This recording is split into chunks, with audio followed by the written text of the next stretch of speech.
and this is going to be a different kind of live tonight, I think. At least it's going to start out different. I know I said I wasn't going on live for a few days, but when something comes across my path that really intrigues me and interests me and concerns me, I have to talk about it. So I'm going to.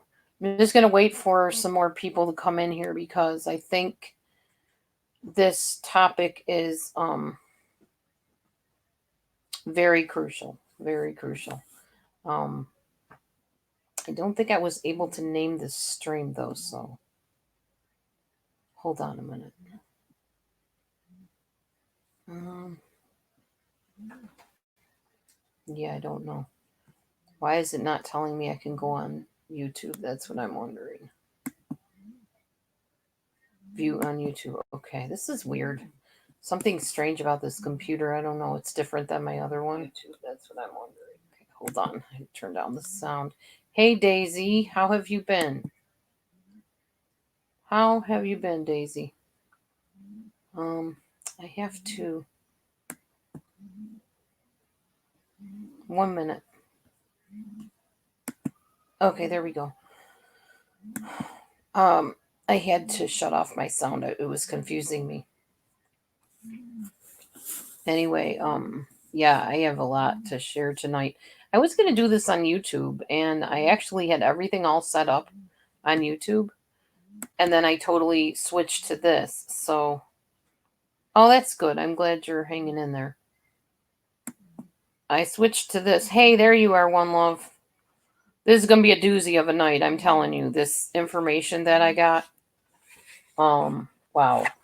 I talked to somebody today that passed this along to me, and I just really, it was very eye opening to put it bluntly. And actually, I knew some of this information already, but this kind of confirmed it and even added some more to it. So I'm pretty excited to talk about this. How the internet is basically just literally driving us all crazy, like literally driving us crazy, like as in psychosis crazy, and how they're doing it. That's the interesting part. So I want everybody that can get in here tonight, come in and listen to this. I don't even want to start talking about it until I have at least 20 people in the room because there's a lot of people that need to know this stuff, and I think it'll be very beneficial. It's almost like a cult environment, to be honest with you. It's the same tactics cults use, but yet the internet is doing it. YouTube's doing it. Google is doing it. Facebook is doing it. Um, it's unreal. It's absolutely unreal. It really made me start looking at the way some things have turned out from my own internet usage, especially my YouTube time with people that I've interacted with over the year that I've been on the actual live streams and stuff. Very eye opening and made me really look at my own Instagram, Twitter, Facebook, all of it is all controlled in the same way. It's all purposefully being done the way it is, that is bringing up this craziness in people. Seriously. I would think more people would really want to hear this message, honest to God, because I just, maybe they know about it. Maybe people do know and they don't care. I don't know. I can't imagine any person that has a good sense of self and a desire to be in charge of their own destiny, their own life, their own choices would not want to hear what I have to say tonight. Not because it's me saying it, but because it's information I've found out through researching. And it might change the way you use the internet, honestly, maybe, if you care about your own sanity and your own ability to make choices, because it really is something that is sinister and it's very vindictive, and it's vindictive without concern. You know, the people that are making the money from the internet, from YouTube, from Twitter, from all those things, they really don't care about you. They don't care about your mental health, your mental well-being. They really don't care if you stay in relationships or you break up in relationships. In fact, they're delighted when you break up in relationships and get angry at each other. That brings their algorithms through the roof. Everything is based on the algorithm. Hi, G. Marie. So I really, really want to talk about this. Like I said, I'm waiting until I have a bunch of people in here, though, because this is important information. And the more that hear it and the more that consider it, the less likely this little section of YouTube is going to go totally bonkers. I mean, there are still a few good rooms on here, or maybe not in this section per se, but on YouTube. And I don't see there's a reason why we cannot be self governing enough to not let the beast pull us into this abyss and this vortex and this tragedy that's been happening on here in so many different rooms. It's not a mistake that everybody is at each other's throat on and off, like around the same time, if you notice.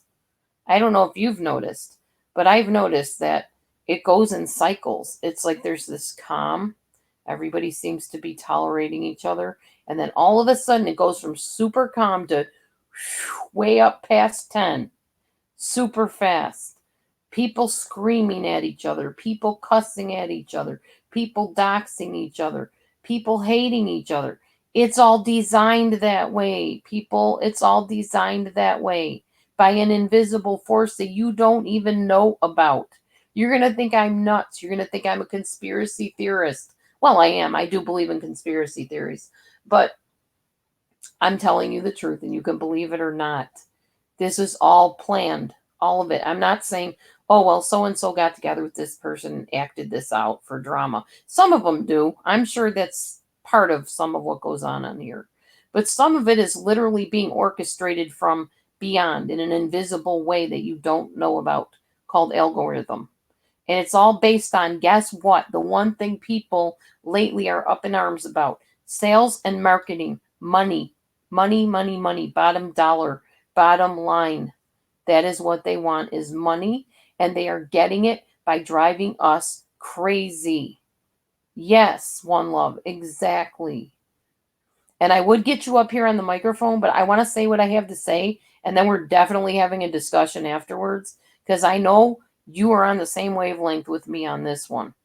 I know that for a fact, because you went through it with the Jehovah Witnesses. I've gone through it in the cults that I've been part of. But it's also here on YouTube. Y'all are in a bunch of little cults, and you don't even know it. I'm not saying every room is a cult, but I'm saying a lot of what's going on here is very cultic and very mind numbing, brain washing. I call it brain soiling. I don't even consider it washing. Um yeah, it is, Jilly Willy. You're right. It's all about the money, and it's all about manipulation and control. And I'll talk to you about it when, like I said, when I get enough people in here. I got notes. Okay, not a lot of notes, but enough that's going to get the point across. And wow, I'm just really overwhelmed because I just got done doing all this research tonight, and I was like, I've got to go on and talk about this. I wasn't even going to come on because I said I wasn't going to be on here for a few days, but I figure my few days is coming up anyway. Monday, Tuesday, Wednesday, no internet. I'm going to be with my husband on our honeymoon, just getting away from everything, clearing my mind, and breaking some of my own habits, all about the Benjamin's baby. I don't know what that is, Jean Marie, but I'm sure it's something along the lines of what I'm talking about. This is just amazing. And none of us really are immune to this if we're not careful and we don't have a sense of self. And if we overdo our time on the internet, sense of self or not, we are going to find ourselves drawn into this mess. Oh, Benjamin, like Benny's. Yeah, yeah, yeah. I got you, Jean Marie. I understand now. Yeah, they're letting their families go to pot. They're growing up without us. I did that to my own family for 3 years of my life. I ignored my family for 3 years. Do I regret it? You better believe not a day goes by that I don't regret that. I don't even remember what happened during those 3 years. Why? Because I was a cyber addict. Because I locked myself into an office room and stayed on the computer and lived through that computer. I lived in a virtual world with these people in my life. One was borderline, one was narcissistic, one was probably sociopathic or something. Um, it was a mess, and my life was a mess, and I had to break that bond on me. My ex-husband did not know how to pull me out of it. He threatened to smash my computers. He threatened to do everything to me to get me to get off of there. I was fully addicted. I was fully addicted. As much as any drug addict, alcohol addict, whatever. I was addicted. And that's why now when people say, oh, Dee Dee's always on the internet, does she ever close down the internet?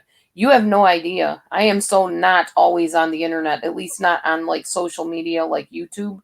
I work on the internet. I tutor people. I use the camera, but I am not always on social media, YouTube, Facebook, Twitter. Not anymore. Not like I used to be. You're talking about one day I just said everybody could go to HE double hockey sticks. I'm living my life with these people. You're not my family. They are. They treat me better than you do. They're more family to me. They love me more than you do. These three women are my family. I totally disowned my family, people, because of stupid internet stuff. Well, and because I was in a miserable marriage that I escaped through the internet to cope with. I honestly do not know how else I would have coped because I had nobody there for me. Nobody. And I didn't know how to be a mother. I didn't know how to be a wife at that point. I felt like I was not good enough. I would never be good enough. I was told I would never be good enough.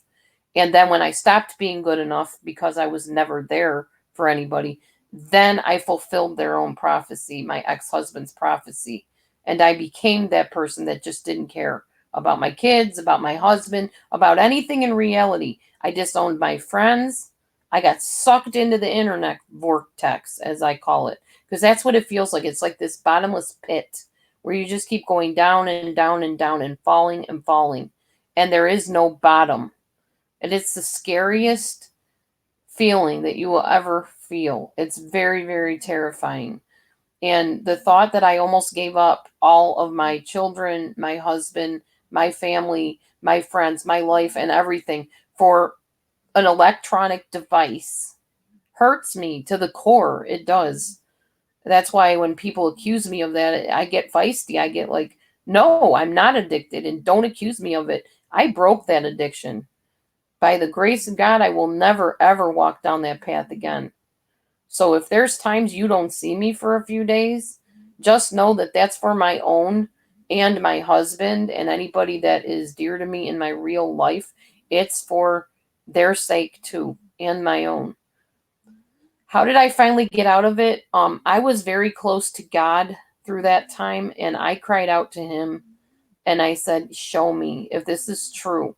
If this is what I'm doing, show me how to get back, how to get my family back, how to cope with this miserable marriage where I'm constantly being ripped a new one and humiliated in front of my kids. Show me what I need to do to get me back, to get my sense of identity back, to heal from the hurt that was done to me by these people on the internet.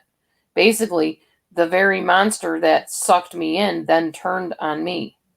When you become addicted to something, at first, you are the one in control. You're the one choosing to smoke that joint or that shoot up that heroin or watch that pornographic movie or soak your head in the internet. You're the one doing it. But after a while, your brain changes, and that thing that you became addicted to has now started to control you.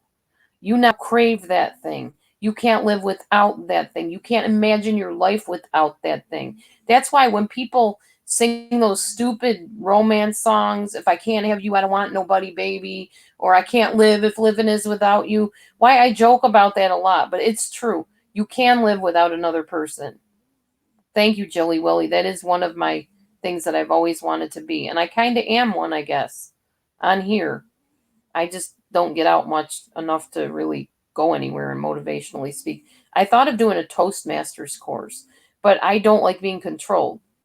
So for me to sit under someone else's leadership and be told this is how you do this, that wouldn't work for me. I'm too much of a rebel. So I march to the beat of my own drum. I come up with my own ideas, and that's just how it is for me. Um, I just, I finally just said, I can't do this anymore. I'm losing my kids. I'm losing my life. I'm losing my friends. I'm throwing everybody under the bus. I'm not dealing with people in the right way. And this is not me. This is not who I want to be. So that's what did it. I just cried out to God, and He gradually taught me how to come out of it. And you've been seeing me talk about the How to Break Your Addiction to a Person book. That was the book, besides the Bible and besides the Language of Letting Go, and some of other Melody Beattie books and some of the other self-help books I've read. That is what got me out of that. That's what pulled me back into reality and told me, you're going to lose everything. You are literally going to lose everything. Is that what you want? Do you really want to have this fake world that's on a screen at the expense of the real things, the real people in your life? Your daughter Carol, your daughter Anna, your daughter Randy, your daughter Amber, these children you brought into the world, birthed them through a lot of trauma in a lot of cases. And you want to just throw them all away and just hook up with these women that have so many psychological problems, it's not funny. Their own families are falling apart. This is what you want to trade for the real life family and life that you have? No, I didn't want to. And God began to show me, you need to do a clean out. Not only do you need to unplug completely, which I did, I had to go cold turkey. I shut the computer off and walked away from it and just started getting right back into reality and real life. Pretty sure I got a job at some point. I ended up filing for divorce not long after that, I don't think. Um, yeah, workaholic is just as bad, I know. And I literally had to go through a process of reclaiming everything that was me. I had to learn again what it was to hunger for a real meal. Heck, when you're addicted to the internet, you don't even think about eating half the time. Or you tell your kids, just put the plate there, I'll eat it later. It's like an alcoholic, it's no different. An addiction is an addiction. And when I went to college, some of you know, some of you don't know, my master's degree is in substance abuse counseling. That's why I have a real issue when I see people sitting, getting drunk online.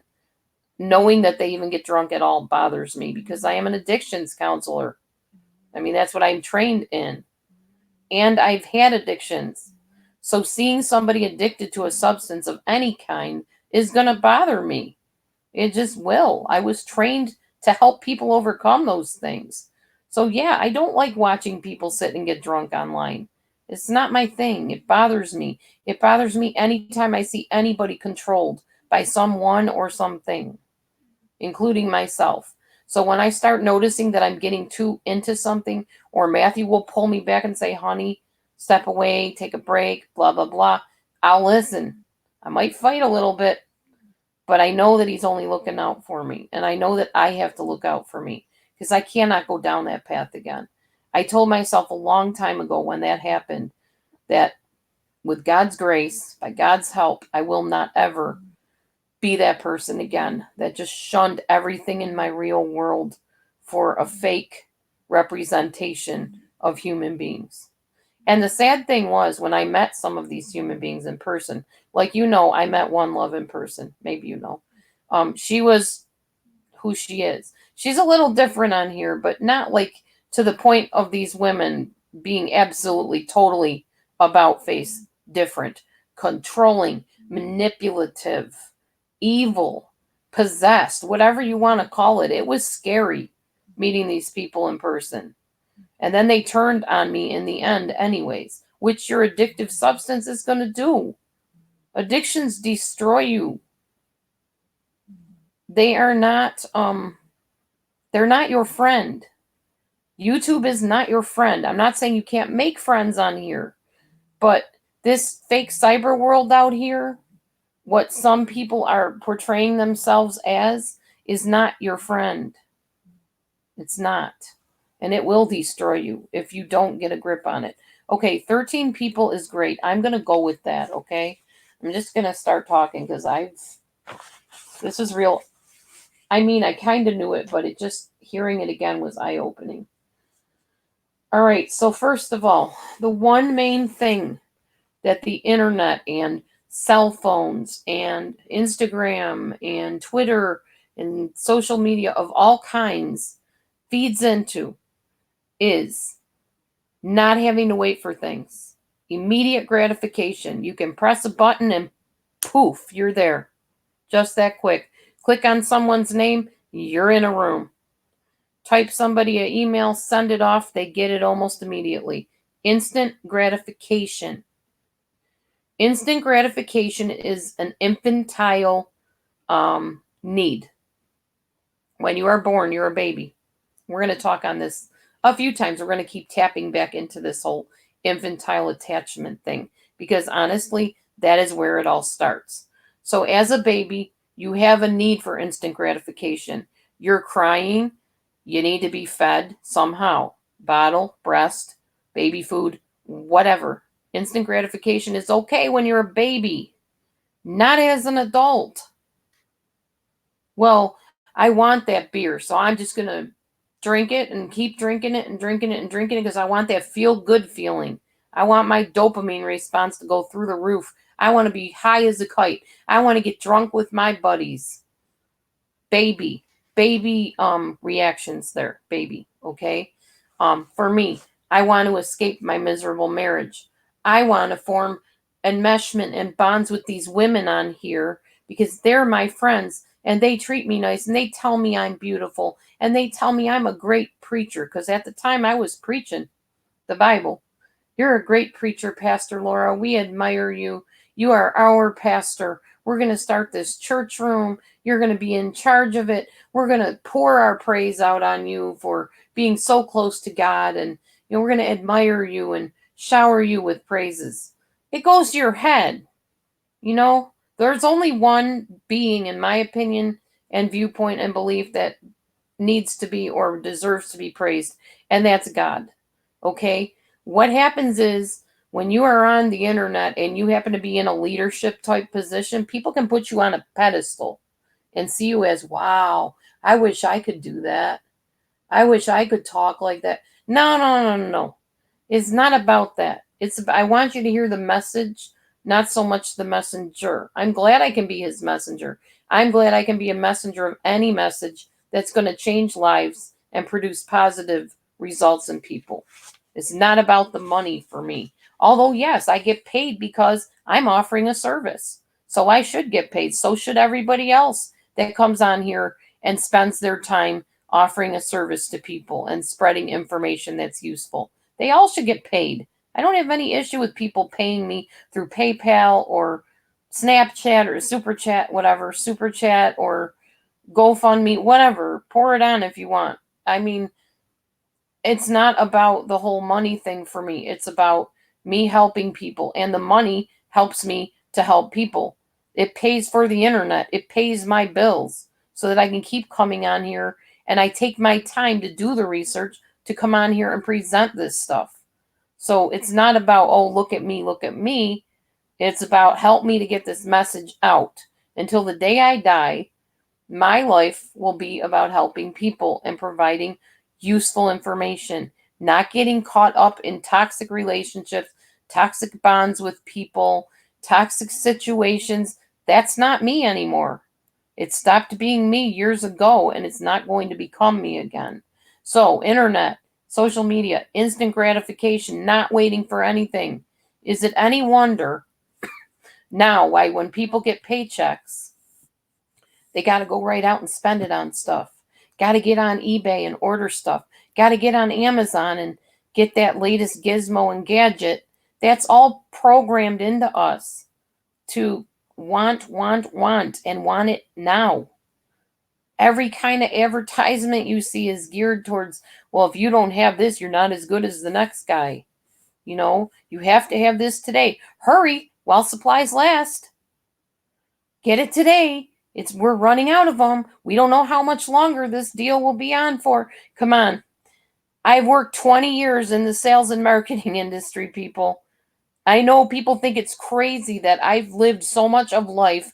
I've been a pastor. I have been a telemarketer for 20 years. I've been in photography. I've been in sales and marketing. I have run a restaurant. But I really did do all these things, and I really did learn a lot from the things that I did. And I know that the sales and marketing industry is about money. They don't care about you. They don't. We were taught not to care about you. We were taught that this is the only way we're going to hit that quota and get that almighty dollar. You got to go out there, whether you feel like it or not. You got to tell that person what they want. Tell them that they have to have what you have to sell. You tell them they need that health product because they're going to die of cancer if they don't take this supplement. Tell them that they can't keep using that shampoo because there's bad things in it.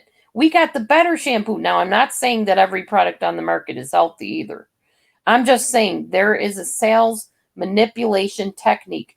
I spent a year with a professional sales trainer and consultant. I mean, this dude trained the bigwigs, like the sales boat salesman, the house salesman, the car salesman. They sat down with the bagels and the cream cheese and they learned these manipulation techniques. I sat under it for a year, people, a year. And I knew how to sell anything to anyone, and I was darn good at it. Very, very good at manipulating people and controlling people. I could make you believe that you wanted something that you would never even think that you wanted. And I couldn't do it anymore. I just could not do it anymore. I ripped up all my papers. I burned every bit of paraphernalia, propaganda, every bit of training material. I burned it in a fire. And I renounced all of it. And I said, God, I am not going to use witchcraft because that's what manipulation is. It's witchcraft. And I will not conduct myself in a way to force people to buy things they can't afford, they don't want. I won't do it. So I got out of sales and I didn't care. And my ex-husband was mad because we were making some good money. He was mad that I did it. I said, I can't do it. I'm an honest person. I'm not going to manipulate people and control people into doing what I want them to do. But social media is doing just that for you, to you. It was designed to produce a response in a brain center of your brain that produces dopamine. Dopamine is the feel-good hormone. You know, the thing you feel when you're high, the thing you feel when you just won the lottery or you won a prize or whatever, or you met that certain someone that just twinkles your toes. That's what dopamine is. Coming on here and doing a live, I probably got some dopamine flowing right now. I get excited about these messages. I get excited that I can bring the truth out and people can actually hear it. And later on, people can keep hearing it because I post a video and they can keep coming back to it and learning more and more of what's going on. I'm exposing delusion dispeller. I'm exposing a delusion that this YouTube thing and social media is always a healthy, great place to be. Yes, you can meet friends. But if you're not careful, you can also get drawn in to an addiction. So I want to make sure that anybody that doesn't realize this, or if you do, maybe you need a reminder. I did. So you got this dopamine flowing. Now, what happens when you keep on coming back for more dopamine and your life starts getting drawn more out of reality and into this, whatever this thing is, this realm out here, the YouTube twilight zone, whatever. What happens is mood problems, anger, anxiety, and sometimes even hatred. I got real close to that recently. And I've never hated a person in my life. But there's something about what social media can bring you through that can produce results in you of feelings like you've never had towards anybody. And it's not a good place to be, especially if You're not really prone to that kind of stuff. You're not that type of person. So it really grieved me when I started feeling like that. And I knew I had to just get a grip. Social media is designed to brainwash, to cause depression and anxiety in you. Depression and anxiety means you're going to come on social media to find the latest supplement or cure or doctor or whatever. Everything on here is designed to draw you back in. No matter what you're watching or doing, it's all designed to provoke a response in you. People have called people manipulators on here. Do you realize every time you're posting a comment in here, you're expecting a response of some kind? You're not just posting to put words up on the board. Everybody does it. Obviously, that's how we talk. On the internet, we're typing. So when somebody comes in and tells somebody, just go kill yourself, they're wanting a response. They're wanting people to say, oh, don't be like that. That's cruel. Or somebody say, yeah, do it. They're looking for a response. And some people on here are not even your regular people on the internet. Internet is open to people all over the world. So you may have some dude in India coming in, chiming in, or somewhere else, maybe California or Texas or whatever, coming in and telling you to kill yourself. You don't even know who it is. And on here, you can change your name 50 zillion times. So you won't know who it is. I always said I wish YouTube would clamp down on that and not let you change your name constantly. But you know what? They won't. And the reason they won't is because they know when somebody changes a name and comes into a room and lashes out at somebody, it makes the other person mad or people mad. And it provokes what? Drama. Drama raises the algorithm, which means it raises people coming onto YouTube who are paying social media through their internet service. It's making money. They love this kind of stuff. Yeah, the phone with the ads too. Yeah, exactly. So, yes, YouTube, social media is designed to promote depression, anxiety, rage, screaming matches, cussing at people, whatever. It ruins your ability to feel validated, even if people are validating you like crazy. Yeah, I know, G. Marie. People could be sitting in here right now, and if somebody's getting picked on or whatever, and other people are saying, it's okay, you are a good person, don't listen to them. They're not even seeing that. All they're seeing is they're zeroing in on the bullying and the bullies. You become immune to even being able to receive encouragement because of social media. That's how bad it messes with your brain. It's a form of conditioning. So even if validation is happening right in front of you, even if you got 10 people typing into in a room to you, hey, don't listen to them. It's okay. You're a good person. You don't deserve this. You're not noticing that anymore. You're not feeling that anymore. You're feeling the negativity. You're feeling the anger and the angst towards you. It's like you're selectively blinded.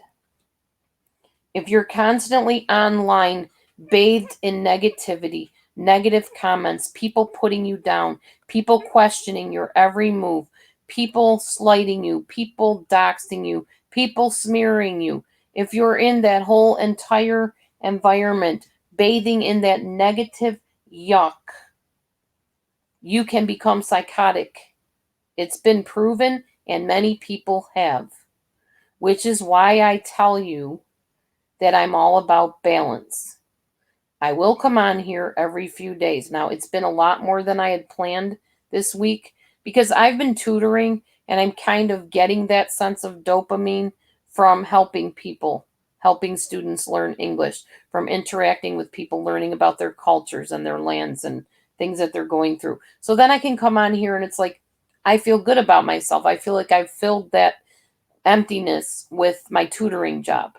I've filled it with holding my kitty cats for the day, and I'm home where I like to be. So I'm a happy camper. So I can come on here and I can pour out instead of needing to have poured into me. So people can come in here and say what they want. It doesn't really affect me like it would if I didn't have these other reality outlets. which, yes, I know it's still a person on a camera, but it's still a real person in a real life. And these people that are in these countries, many of them are more in touch with their reality than a lot of people in the United States are in touch with reality, because those people live in fear for their lives, a lot of them. And many of them are still trying to find what they even believe. So they are faced with reality every day because their entire life is based in reality of what is expected of them, how they are supposed to behave, whatever. It's just a whole different ball game than the United States. Trust me on that. All right. Marketing and branding equals social media. There was a guy on a video I saw. He said that he went to a meeting with a bunch of executives that were involved in different social media. And he went and approached them and he said, there's people on here, online, on YouTube, on Facebook, on Twitter, whatever, who are ending up in mental places. They're having mental health problems. And the young man says you can hear them laughing on the other side. What you don't see is they don't show on the camera that these are all the executives that are social media executives, and they're laughing. And he says, "What are you laughing about?" They said, "We don't care about mental health. It's all about the bottom dollar, the marketing and branding. That's what the internet's about, marketing and branding." Think about that a minute. They don't care about your mental health. They don't care that your friend just hurt you. In fact, they love that. That raises their algorithms through the roof, like I told you. Um, so mental health, that's the least of their concerns. And the fact is, and we all know this, many of the people that even come on here to begin with are not mentally healthy. Many of them should be in a therapy office, not on here. Um, or maybe at least in a therapy office if they're going to be on here. People post things to get a positive or negative response. I said that. The algorithm, the social media also wants to produce competition among people. They want to see you mad at that person for what they said. They want you to turn on your friend or turn on your enemy, whatever. They want you to be against each other because that brings in the views, which brings in the money. There is emotional, psychological, mental violence in text, in commentaries, in collabs. Emotional, psychological, mental violence. You're being assaulted almost every day if you're on here every day in one form or another. And social media is loving every minute of it because they're making money. Many times people are influenced to the point of suicide. We've heard of that. We've seen it. We've seen homicides as a result of social media. The fact is, it's not off limits to anybody. Anybody can access social media. All you need is an account and some money to pay for your internet connection.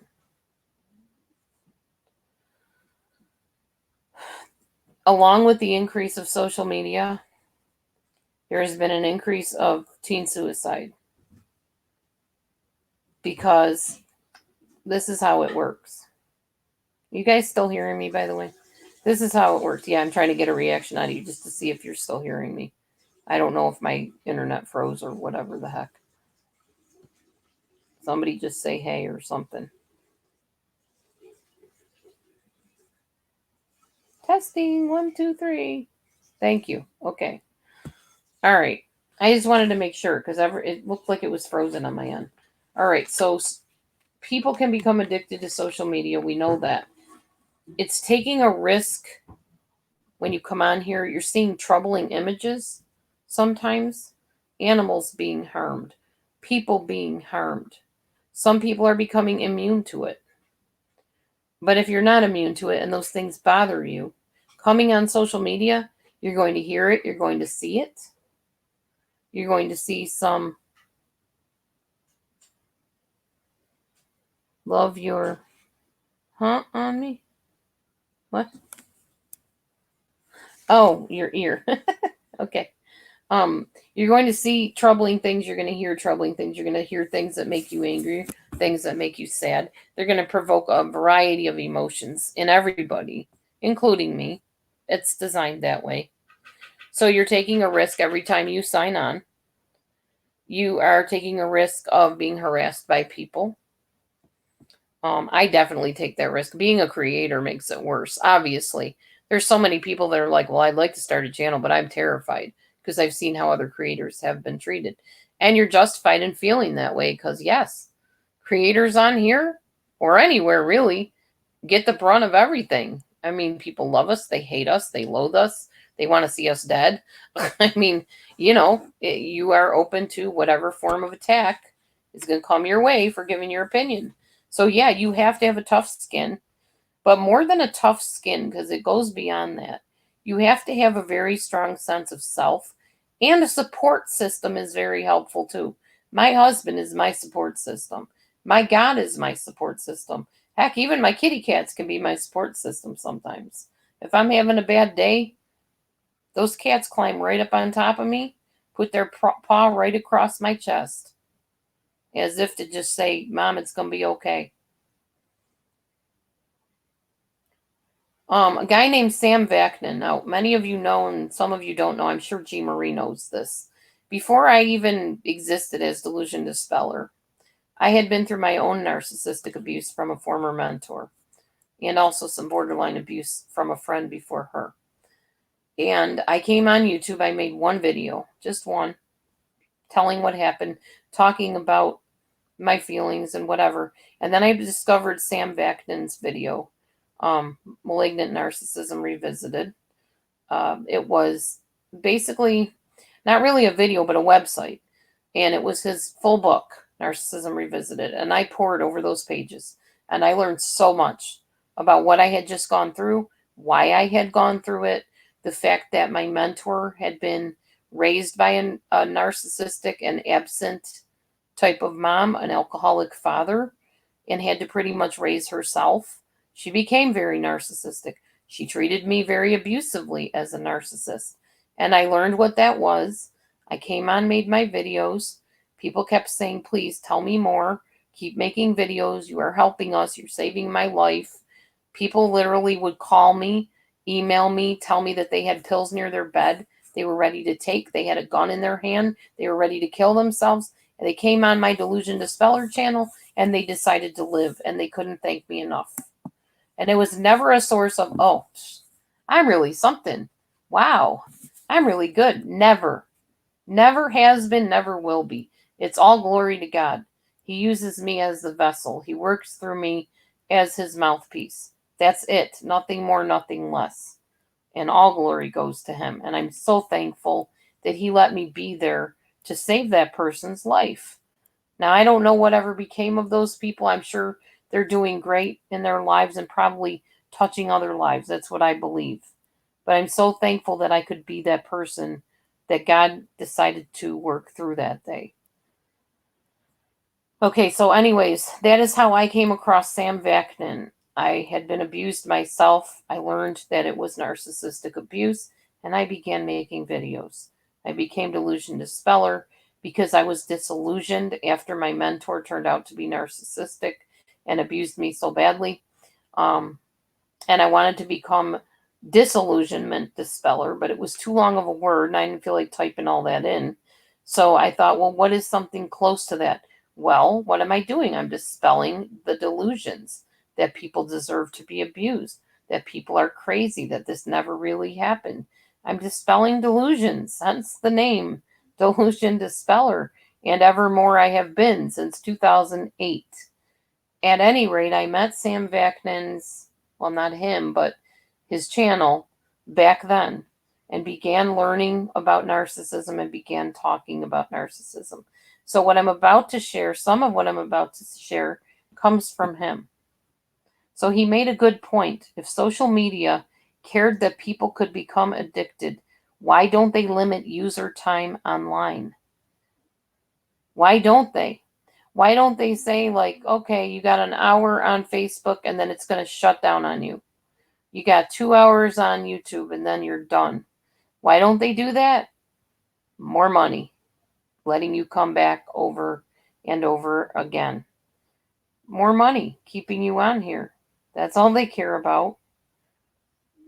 So there's a few different ways that people end up on the internet. Now, me, I knew about the internet before the internet was a thing, okay?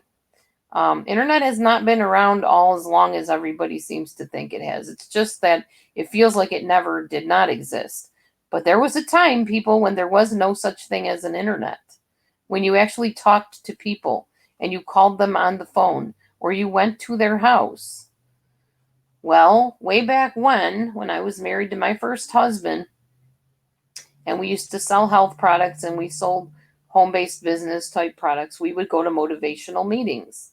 And I remember one meeting, never forget it as long as I live, where they said someday those things they call computers, that only the people in Russia or whoever own one because they're like so expensive to have. One day everyone in any home, just about everyone will have one. And they will be able to, at the touch of a button, communicate with people all over the world. That was a dream. Nobody ever believed that would happen. Sure enough, flash forward many years, 25 years, whatever, everybody owns a computer just about, or a cell phone or something, just about everybody. There's some that don't, but most of us have some form of electronic communication of one sort or another. I remember when it wasn't a thing. Now, I was one of the ancient people that was there before the internet was a thing. I'm 53 years old. So it's quite a while ago. And I do remember that when we were talking about it. So some healthy minded people that grew up with the internet, well, not grew up with it, but grew with the internet, like when it became a thing, when we were adults and we found out about this internet, we learned more and more about it, we're not as likely to be drawn into it unless we allow ourselves to be. Because what we see the internet as is like picking up a phone, calling mom. Oh, now we can see mom on the camera. Yeah, I know, Jilly Willy. That's what I was thinking today. They even said that on a documentary. Imagine where it's going to be in 10 years. I was around when you went next door to the neighbor to borrow a recipe or whatever. Now, at the touch of a button, you can have any recipe you want, which I love. There are good things about the internet, but I'm just saying, I was around when that wasn't even a thing or a possibility. So, for me personally, and many people in my age bracket, to us, the internet is just another form of communication. What about the babies that are plopped in front of a screen as soon as they come out of the womb, or given a tablet at 3 years old? Or the children that have their own cell phone? Trust me, the suicide rate of teens has risen. And a lot of it is because of Snapchat, Facebook, and the bullying that goes on online at the drop of a hat without even thinking twice about it. And it's so prevalent. They can be bombarded with so many messages, one right after the other, to the point where it really can devastate them. And it does in many cases.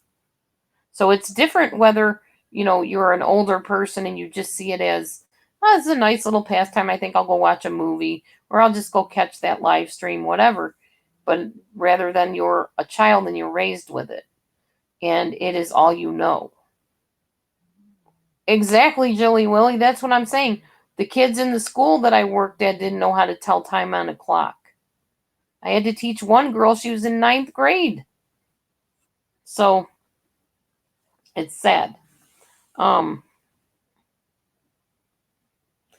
The other scary thing is, as I said earlier, people with mental disorders, personality disorders are on here. Perhaps you've run into some of them.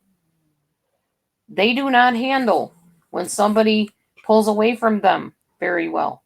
They do not know how to handle when hardship goes on in reality. They escape to the screen and sometimes lash out at people through the internet. Who knows? The fact is, there are not always mentally healthy people on here.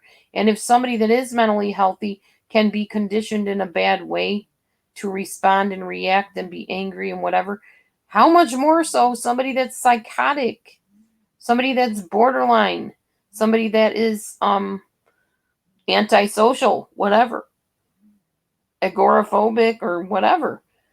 It just triggers them even more. And we're going to talk more about those primitive defense mechanisms in just a minute. The problem with children coming on here is they are taught a totally false sense of reality right off the bat. They have delicate nerves forming in their brain, neurons, forming in their brain that are being programmed from the time they're very, very little. Yeah, I know, Daisy, no doubt. So they grow up in this fake world. I grew up with Sesame Street. And I learned how to read, and I learned how to tie my shoes, and I learned my ABCs. Most of the kids today don't even know what Sesame Street is. Yeah, we're going to talk about selfies too. That's coming up. So they lose their sense of reality very early on. And they get triggered throughout their lives through the internet over and over again. And so do mentally disturbed people get triggered on here and then react like they would in reality, only at people on the internet. And then those vulnerable people that are being reacted on about or to, then they snap. And it's just an endless cycle of chaos and mayhem on here, which again is what YouTube and social media want. People are distracted by technology. Social media is stealing our creativity and putting us into a symbolic realm, which equals insanity. Everything on here is not, it's reality in the sense of if somebody's going to really be themselves, yes, that's reality. But not everybody on here that comes on here is the same on here as they are in their real life. Some people say things on here that they never would dream of saying in reality. But to some people, this is all the reality that they know. And they're very distracted and caught up in it. It's stealing our creativity. Yeah, I remember AOL. It's stealing our creativity and putting us into this realm of what seems to be reality, but it's really not reality. You're not really sitting here talking to a human being, even though, yes, it's an image of a human being. But it's not like sitting down and having tea with me. That's why it was so wonderful and so important for us to meet One Love in person, to spend that time physically with her, to give her a hug, to sit next to her on the bed and make a live video, to be with her, like the essence of who she was and the wonderful person she is. I can't experience that through the internet. It's not the same. It's not that she's a bad person in person and or on the internet and not in person. I don't mean it that way. I just mean there's a real difference in actually being with a person as a person versus an image on a computer. There's just no substitute for real life interaction. But the internet sure is trying to replace that. You got your groups of people that all have the same disorders getting together. Depression's Anonymous, Depressives Anonymous, I guess. And can somebody really heal if everybody has the same problem? I always ask myself that, like AA meetings. You got your facilitator, okay, they've arrived, they've gone through their addictions and dealt with their stuff and whatever. And you got your other people, all of whom are addicts, all of whom are not allowed to really help each other. They're just allowed to talk about their problems. Yeah, they talk about how they've overcome stuff. I don't mean that. But they're not really allowed to give advice.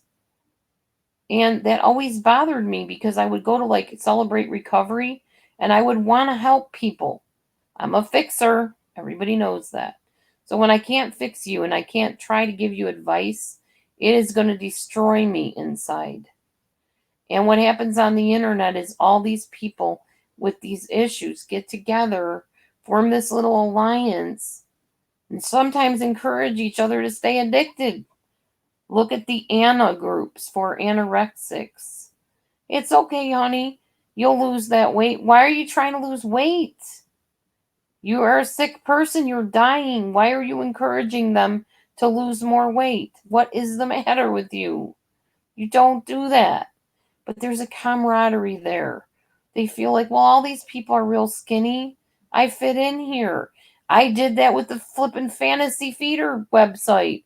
I was obese years ago, close to 300 pounds, maybe over 300 pounds at one point. I don't know. And I would get lost in this website that encouraged you to overeat, encouraged you to be obese, encouraged other people to come alongside and help you gain all this weight. They're called gainers. There's literally a name for them. There's another one of my addictions, overeating. Probably why I'm so gung ho on trying to lose the weight now, because I remember what it felt like to be caught up in that mess. Um, when you have a group of people with the same type of disorder and trouble, you can have a mass psychosis situation. A bunch of people that are really mentally disturbed getting together, forming some sort of group, and just really not helping each other. Kind of just all falling apart together. Not saying that's always the way it is, but it often happens that way. You can't be addicted to food when you're 55. Well, you can. It's not healthy, but you can. Sam Vaknin says that young people are living in a matrix. People rarely get to know another person because they're relying on digital representations versus the real person. Selfies, here we go. Whoever was talking about selfies. Selfies, since years ago, have risen 60%. 60% of activity on social networking as of 2014 was selfies. 6 out of 10 times we people are looking at ourselves, whether taking pictures, posing for pictures, whatever, or we're posting them so other people can look at them and comment on them. We have a self-based infatuation, or narcissism, if you will. We have a lack of external relationships with other people. As I said earlier, a baby is self-focused. What we're seeing on social media in people that are really not healthy is a type of splitting. You do what I want. You make me look good. You make me feel good about myself. You are all good. You are my bestest friend in the world. You are my favorite person, my favorite creator, my favorite YouTuber, because you make me feel good. But as soon as you question something I do, as soon as you do something I perceive as negative, I'm going to let you know I hate you. I'm going to bully you. I'm going to threaten you. I'm going to destroy you because now you've become evil. You're no longer this good, trustworthy person, this friend I could count on. Instead of realizing everybody has different parts in them, good and not so good, they split. When you're making them feel good about themselves, they're wonderful. When you're confronting them or holding them accountable, you are terrible. I don't never want to speak to you again. I'm never going to contact you again. It's splitting. It's a juvenile, infantile form of a defense mechanism. As adults, we are meant to reach outside of ourselves to help other people, to recognize other people. Babies, not so much. Babies are very me centered. But as adults, we're supposed to be forming outside relationships, helping people outside of ourselves, looking at, noticing, and interacting with people outside of ourselves. But social media puts people back into this infantile baby state of reacting to others in unhealthy ways, temper tantrums, anger issues, all that kind of stuff. When people text to you, go kill yourself, why do they do it? There's a lot of objectification going on. Oh, this is my journal. These are just research notes I took. I just used it for paper. Um, I'm not reading out of a book, actually. So we're meant to reach outside of ourselves, and yet the media puts us back into that baby state of reactions. I already talked about that. So the reason people can say, go kill yourself, go hurt yourself, you deserve to die, you didn't deserve to be born, is because they see you as an object at that point. You're just a name on a screen. They don't care about you. Even your image, you're still just an image. I don't know you. I've never met you. You're not real to me. So I can say whatever I want and not care how it affects you. Even strangers can do that. Even the most well meaning and well adjusted person in an environment online feels virtually invisible at times. People aren't saying hi to you when you come in a chat room, people aren't acknowledging your comment. You feel invisible, and then eventually that true intimacy that you could have with people ends up lost through the internet. And you feel hostile, you feel angry, you feel resentful. Why are they not talking to me? Why didn't they comment like I wanted them to? And that's not healthy. Addictions can be overcome. Many addictions can be overcome. There are steps you can take to overcome them. But when you're talking about being conditioned, brainwashed, like social media does, so they can get their almighty dollar, it's much harder to break. It goes a lot deeper into the grooves in your neural pathways and forms messages that you constantly hear over and over and over again. I'm not good enough because I didn't answer them this way. I'll never measure up because look at them. They're over here and I'm way down here. Constant messages like this are bombarding your brain from social media. You are having assimilated interactions with people. So, therefore, since they're not true interactions, true friendships, as they were designed to be, you will always crave more. You will always be looking for that next high, if you will. And I don't mean HI, although that could apply too. But you're always going to be looking for more and more and more and never be satisfied.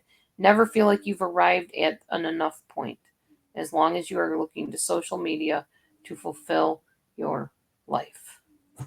All right, I'm opening up the floor to suggestions, comments, anything. That is all I had to share for now.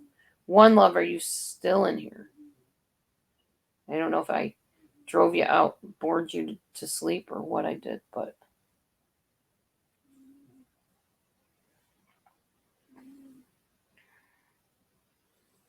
we just got Julie, Willie, and G. Marie on here.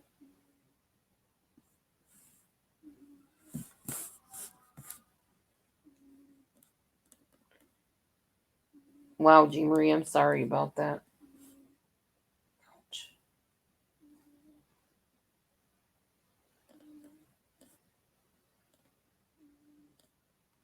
Okay, Daisy, good night. I understand. You're here. Okay. You're here, but I don't know where One Love went. Maybe she left.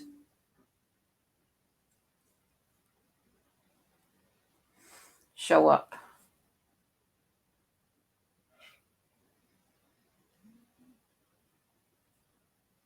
Oh, you're welcome, Julie. It's not really my journal. I just used the paper in it to write what I was writing, that's all. While my cat is here snoring next to me. Well, we didn't get very many people in here tonight. I'm surprised. It's a Friday night, but there might be other better chat rooms on tonight that are more interesting than this one. And that's okay. People can watch it later. I have a knot in my hair again. I always have these dumb knots. The burden of curly, kinky hair, I'll tell you.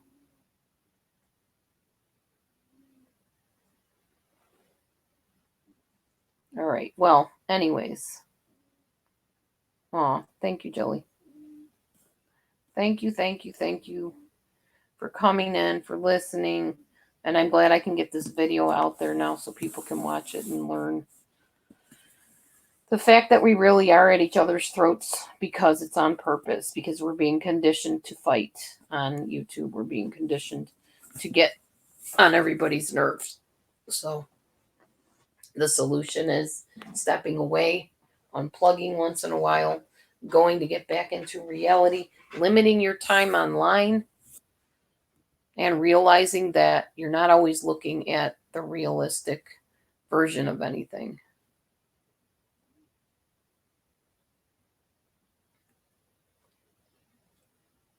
Yeah, exactly. Oh, that's good, Jelly.